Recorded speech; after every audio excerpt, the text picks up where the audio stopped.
Notre nation ne sera plus un Congo de la division, de la haine ou du tribalisme. OVD à l'EKK à chaque instant pour vérifier comment est-ce que nous allons salir. Bienvenue dans votre journal à la une ce soir.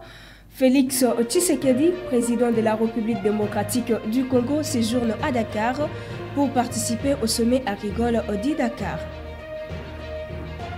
Et à Nuturi, 33 présumés bandits dont 12 sujets ougandais ont été arrêtés et présentés au gouverneur militaire Denis Luboya Nkashama. Les détails dans ce journal.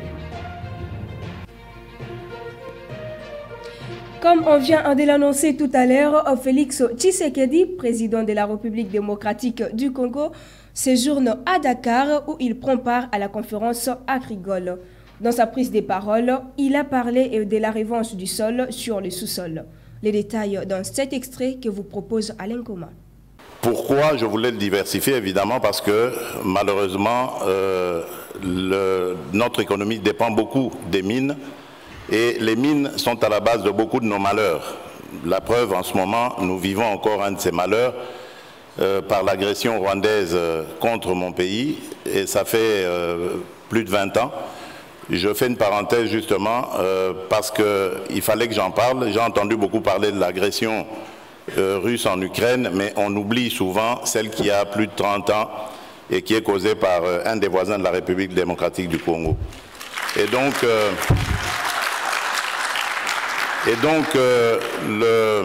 pourquoi est-ce que nous faisons ce choix? Parce que moi, je l'ai titré comme ça par un slogan, la revanche du sol sur le sous-sol, pour sortir un peu de nos malheurs, parce que le sol a beaucoup de choses et peut-être même plus à offrir que le sous-sol. Et dans ce domaine, nous avons pointé plusieurs secteurs. Le secteur du manioc. Aujourd'hui, nous avons réussi à impliquer le manioc dans la fabrication du pain à hauteur de 10%.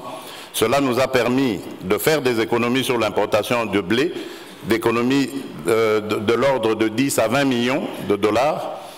Nous développons en ce moment des semences pour la culture du soja. Vous savez que le soja est très important pour lutter contre la malnutrition, mais également pour servir d'aliment pour le bétail.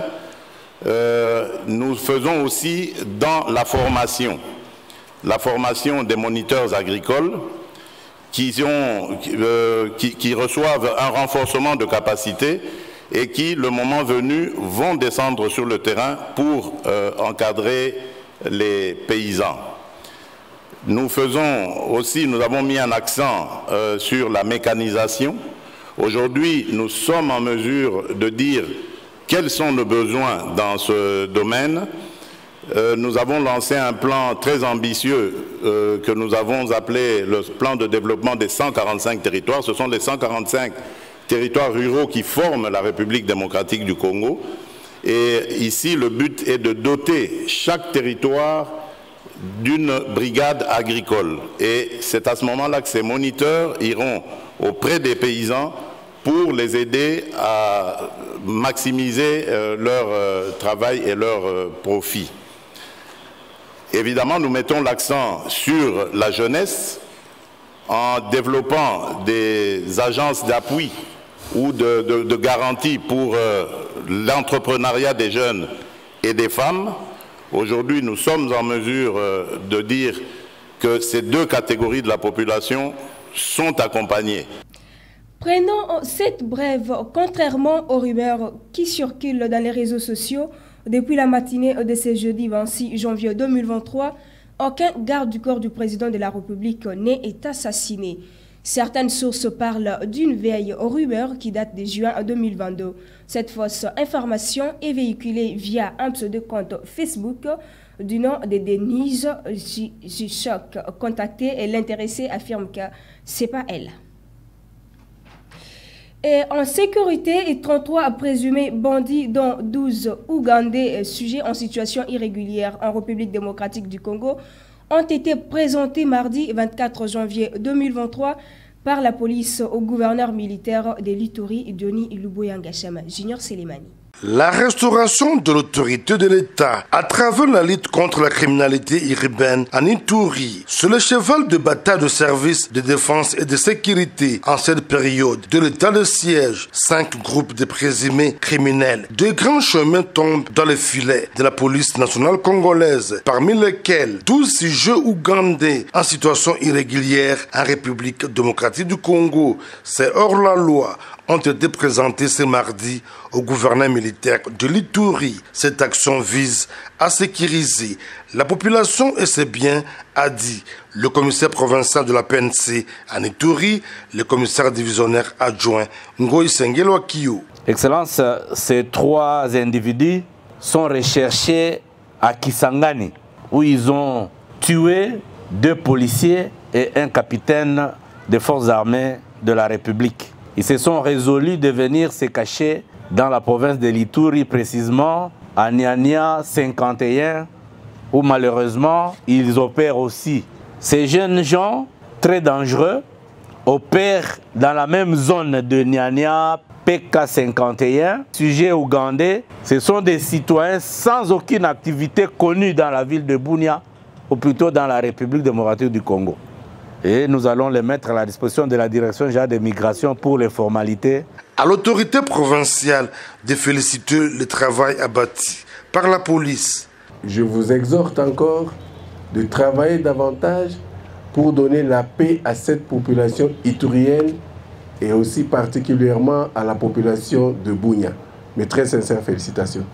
Grande a été la joie d'un habitant de Bunia de voir ses biens volés restitués. Je remercie le travail de la police. On avait volé plus de 18 caisses. Depuis les festivités de fin d'année, il s'observe une accalmie sur l'ensemble de la ville de Bunia et environ, ceci grâce à la stratégie sécuritaire mise en place par le numéro 1 de la police en Ituri, avec l'appui de la police militaire en redynamisant les patrouilles de combat sur toute l'étendue de la ville de Bunia. Le collectif des femmes de la province de l'Ituri qui est monté au créneau mardi 24 janvier pour condamner les fils de l'Ituri qui continuent à endeuiller leur province d'origine en commettant des exactions sur les paisibles citoyens. Trop c'est trop, clament ces femmes réunies au sein du collectif de femmes de l'Ituri à cause de la recrudescence de l'insécurité qui a refait surface dans certains territoires de l'Ituri. Pour ces femmes, si toutes les démarches menées par l'administration militaire jusqu'ici, notamment les opérations militaires, le dialogue intra-communautaire, les actes d'engagement et même les consultations des Nairobi n'ont pas apporté complètement solution aux problèmes sécuritaires de l'Ituri, il faut une prise de conscience collective à tous les niveaux, à commencer par les communautés ituriennes, le gouvernement provincial et national, jusqu'à la communauté internationale, d'où les recommandations à l'endroit de ces derniers. Les groupes armés, trop c'est trop. Cessez de tuer les gens, cessez de verser le sang. Une personne qui a fui même jusqu'au cas de déplacé, vous le suivez, vous le découpez à morceaux. Nous ne sommes pas d'accord, nous sommes fatigués. Vraiment, que ce soit le contingent de la MONUSCO, que ce soit la FRDC, que ce soit la PNC, protéger les civils avec leurs biens. Avec ces atrocités, combien de personnes sont mutilées? Les uns, pas de 2, toutes les 2 jambes, pas tous les 2 bras, un bras, 2 jambes, une jambe, etc. Et donc d'ici là, nous aurons des membres très vulnérables, des handicapés au sein des communautés. C'est pourquoi nous disons à toutes les communautés de s'impliquer pour que ces atrocités cessent au niveau de l'Ituri. Notre cri d'alarme, nous les femmes de l'Ituri réunies au sein des collectifs de femmes, nous avons seulement besoin que les atrocités cessent. Notons que les collectifs de femmes de l'Ituri regroupent plusieurs femmes qui militent du jour au jour pour la paix en Ituri en initiant plusieurs actions, notamment la sensibilisation des différentes couches de la population et même plusieurs plaidoyers aux autorités, envie que l'Ituri recouvre sa paix longtemps recherchée. Revenons à Kinshasa où la dynamique d'éveil et des sursauts patriotiques en soutien aux forces armées de la République démocratique du Congo a organisé une conférence débat ce jeudi 26 janvier 2023 au collège Boboto.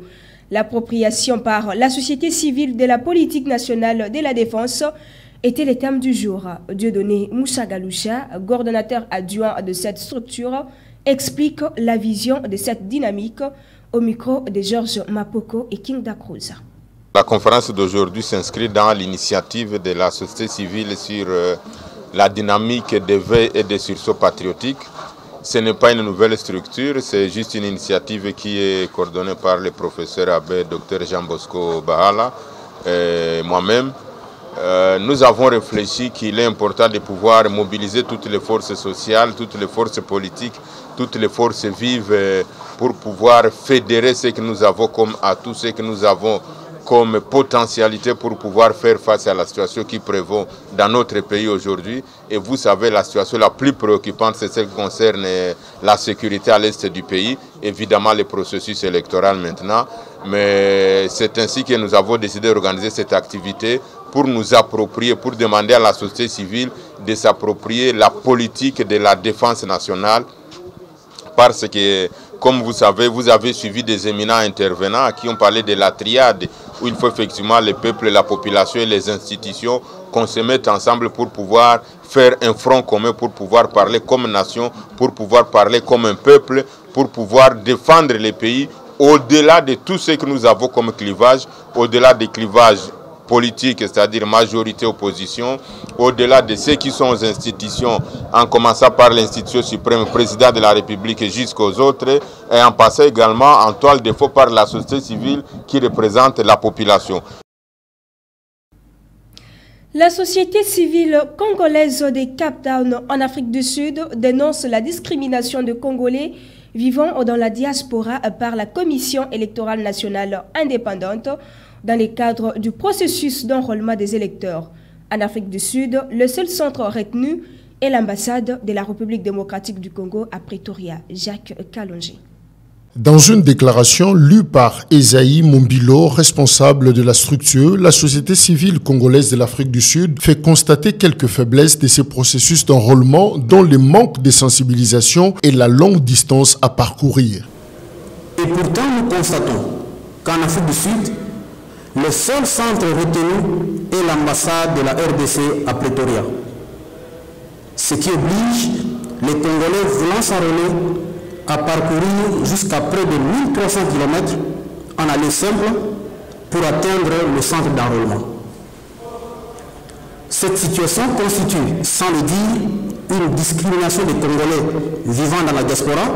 Cette situation pousse malheureusement ces Congolais de la diaspora à déduire ce qui suit. Cet éloignement de l'unique centre d'enrôlement par rapport au lieu de résidence des Congolais aura pour conséquence directe un faible engouement au processus et par conséquent un nombre très faible d'inscrits.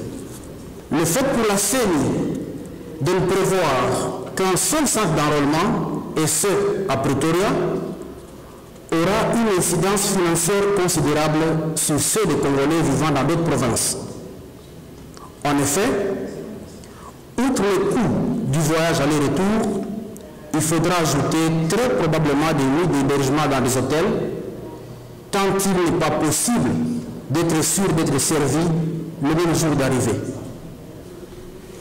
L'incertitude chez ceux venus des provinces lointaines d'être libérés à temps finira obligatoirement par causer des mouvements de bousculade dans les longues files d'attente et très probablement des mécanismes de corruption des agents préposés en vue de faire passer l'un à la place de l'autre, arrivé en premier. La société civile congolaise de l'Afrique du Sud déplore que, je cite, la CENI n'a fait aucune étude préalable sérieuse sur terrain. Par conséquent, cette structure citoyenne demande à la Commission électorale nationale indépendante de rendre public le nombre estimatif total d'enrôlés attendus en République sud-africaine ainsi que le nombre de bureaux d'inscription que contient le centre unique de Pretoria logé à l'ambassade de la République démocratique du Congo. Les processus d'enrôlement l'enrôlement, rappelons-le, des électeurs en Afrique du Sud est prévu du 24 janvier au 25 février 2023. Dans la province du Kasaï oriental, il y a eu remise et reprise en début de cette semaine à la mairie de Mbujimaï entre le maire sortant Louis-Dor Toumba et celui entrant Jean-Marie Lutumba. La cérémonie officielle a été présidée par le gouverneur de province Patrick Mathias Kabeya. Images et commentaires. Prenant la parole, le gouverneur de la province du Kasaï oriental Mathias Kabeya a rendu un hommage au président Félix Tshisekedi qui ne ménage aucun effort pour que la paix et la stabilité soient sur l'ensemble du territoire national. Il a par la suite attiré l'attention des autorités urbaines entrant sur les différents défis à relever et pendant leur mandat, notamment l'insalubrité urbaine et la sensibilisation de la population sur la culture fiscale. À son tour, le maire sortant Louis-Dor Toumba a remercié la population de la ville de Mbujimaï pour l'avoir soutenu pendant son mandat, tout en appelant son remplaçant à travailler sévèrement pour élever les défis auxquels la ville fait face. Le maire entrant Jean-Marie Lutumba a indiqué et quant à lui qu'il est conscient de la charge qu'il porte désormais et promet de faire de son mieux pour restaurer la paix et la salubrité urbaine. Après la remise-reprise au bureau du maire, le gouverneur de province s'est rendu dans différentes communes pour assister à la remise et reprise de bourgmestre. Chaque commune de la ville de Mbujimaï est subdivisée en quartiers, à savoir la Bipemba à 41 quartiers, Dibindi 37, Djoulou 28, Kanchi 34 et Mouya à 35 communes. Après la sortie médiatique de Olive Lembe Kabila sur la non-perception du dû de Joseph Kabila, en tant que conscient chef de l'État, sa famille politique, les PPRD, a réagi par les biais de son secrétaire national adjoint en charge de la communication, affirmant que leur président national n'a jamais perçu les 680 000 $ américains comme prévu par la loi portant protection des anciens chefs de l'État. Il est au micro de Alain Goma et Dieudonné Musica. J'ai deux considérations. La première, le ministre des Finances fait partie de l'exécutif. Depuis quand un ministre peut modifier une loi? Ça, c'est l'incompétence. Ne rien connaître. Nicolas Kazadi n'a pas compétence pour modifier une loi parce que Joseph Kabila Kabange est pris en charge par une loi. La loi portant statut des anciens présidents de la République. Et lui, étant que ministre des Finances, ne peut qu'exécuter. Il est dans l'exécutif, Nicolas Kazadi. Il ne peut pas modifier une loi. Quelle est cette ignorance on peut étaler au grand jour comme ça? Un ministre qui dit « j'ai modifié ». En vertu de quel pouvoir, de quel droit? Maman, il va pleinement raison. Vous vous rappelez d'un certain monsieur que son âme repose en paix, un certain Kitengeyezu, le Timo Mukuna et consorts. Ce sont eux qui ont fait croire au président actuel qu'il fallait à tout prix se séparer avec le président Joseph Kabila Kabange. Il ne faut pas respecter l'accord, il faut créer un divorce entre FCC et Cash parce qu'il serait bloqué par Kabila. Ce sont ces gens-là. Ils ont induit les chefs de l'État en erreur. Où en sommes-nous aujourd'hui? Après le divorce, le bilan est chaotique. Le président à peine cherche à se démarquer, mais il n'arrivait pas. Donc, Maman Olive a pleinement raison. Joseph Kabila Kabange, c'est une personne de ressources. Il a géré ce pays pendant plus de 18 ans. Il connaît beaucoup. Si on le consulte dignement, il peut donner des explications orientées. Mais ces gens n'ont pas voulu que le président Joseph Kabila Kabange est une personne de ressources. Quelqu'un qui connaît bien le rouage de ces pays, de rester avec son frère. Je dirais tout simplement que Joseph Kabila Kabange n'a jamais touché le fameux montant qu'on nous présente dans les réseaux sociaux. Joseph Kabila Kabange n'a rien bénéficié de ces régimes. Mais nous avons la liste de ce que Joseph Kabila Kabange a fait pour eux quand ils étaient dans l'opposition. Ils bouffaient l'argent de Kabila. Quand, avant d'arriver au pouvoir, ils bouffaient l'argent de Kabila. Kabila les a beaucoup donnés. Mais ils n'ont jamais donné à Kabila. Y compris même son salaire, n'ont jamais donné à Kabila. 24 janvier 2019, 24 janvier 2023. Cela fait pratiquement 4 ans, jour pour jour, depuis l'accession de Félix Tshisekedi à la tête de la République démocratique du Congo. Une messe d'action des grâces a été dite mardi 24 janvier à la cathédrale Notre-Dame de Lingwala. Les détails dans cet élément. 14h, heure de Kinshasa, la cloche retentit à la cathédrale Notre-Dame de Lingwala mardi 24 janvier 2023. C'est la messe d'action des grâces en l'honneur de 4 ans depuis l'accession de Félix Tshisekedi à la tête de la République démocratique du Congo. Dans son homélie, le célébrant du jour, Abbé Camille Essika, a invité l'Assemblée à la sagesse afin d'accompagner les chefs de l'État dans l'exercice de son ministère à la manière de Jésus, car tout pouvoir vient de Dieu. Les noms de une charge, il est bon de demander les grâces au Seigneur, pour que le Seigneur puisse nous donner avant tout la sagesse. Comme ça, on l'avait fait. Lorsque, dans sa prière, il s'adressait à Dieu, il demande avant tout la sagesse. Parce qu'il savait que la charge était lourde au but de nos peuples, il demande la sagesse. Nous aussi, nous avons prié pour que le Seigneur puisse accorder à nos chefs de l'État cette sagesse pour qu'il puisse conduire son peuple.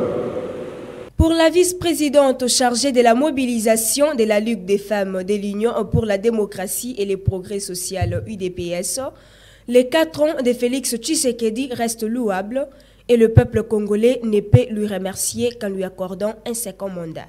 Bilan ya président Nabiso Félix Antoine Tshisekedi Tshilombo ezali bilan moko eza positif. Eza positif pona nini po tomoni makambo oyo ezalaki na pendant 18 ans na bambula oyo eleka na oyo ye asali na 4 ans oyo ezali bilan positif toza na iloko ya kokosa te tokoloba nyonso oyo ezali polili. Tozali kotala kote ya gratuité ya enseignement. Président de la République Félix Antoine Tshisekedi Tshilombo a pesi biso gratuité ya enseignement. Oyo bana na biso to bande kofuta mbongo bakomi kokota biso to komi kosomba sikoyo mbongo to bande kofutela bango tozo sombela bango biloko akolia. Na pesi Nzambe merci po ete azali kozwa yango deuxième mandat. Tango azali kozwa yango mboka oyo eko changer kokoma ekoleka na poto. Parce que na vision oyo ya azali nango avec le Seigneur tout-puissant. En tout cas, Mboka est cause d'un changement total. Différentes personnalités politiques, civiles et religieuses ont pris part à cette activité. Des cris de joie, sifflets et de la part des militants de l'UDPS ont été au rendez-vous pour immortaliser ce jour d'anniversaire de la montée au sommet de l'État de Félix Tshisekedi.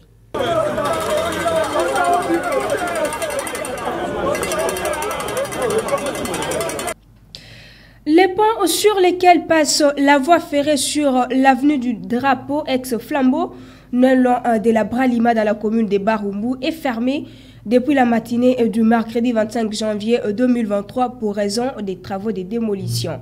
Les détails dans cet élément. C'est à partir de ce mercredi 25 janvier 2023 que la SCTP, en étroite collaboration avec l'hôtel des villes de Kinshasa et la Raskin régie d'assainissement de Kinshasa, a commencé à évacuer de ces ponts des montagnes d'immondices avant l'enlèvement de cette voie ferrée qui sera ramenée directement à la gare centrale. La population de ces coins et les usagers de ce tronçon saluent cet acte de bravoure qui vient barrer la route à un probable écroulement du pont signalé et depuis des années. Le gouvernement arrive à construire bandeko bazalaka awa. Le problème est que awa ba bayer na bango basala bango bakole. Faut acha ba riche pour pe bango pe pe banzela o embouteillage makasi mabulo leki makasi banzela. Aussi on appelle sécurité ça acha pe ba éclairage public. Net awa nzelo za trop isolé hein.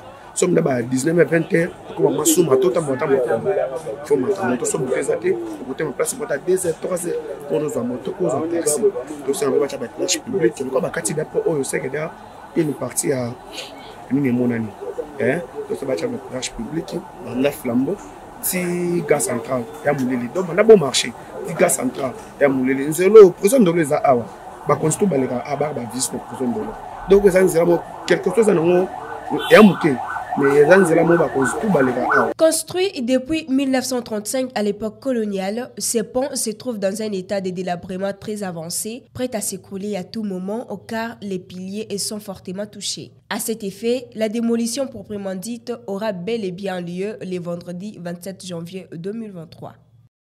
On va justement se quitter ici avec les images des travaux de démolition du pont situé sur l'avenue du Drapeau ex-Flambeau dans la commune de Barumbu. Place au rappel des titres. Félix Tshisekedi, président de la République démocratique du Congo, séjourne à Dakar pour participer au sommet agricole de Dakar. Et à Ituri, 33 présumés bandits, dont 12 sujets ougandais, ont été arrêtés et présentés au gouverneur militaire Denis Luboya Nkashama. Les détails dans ce journal.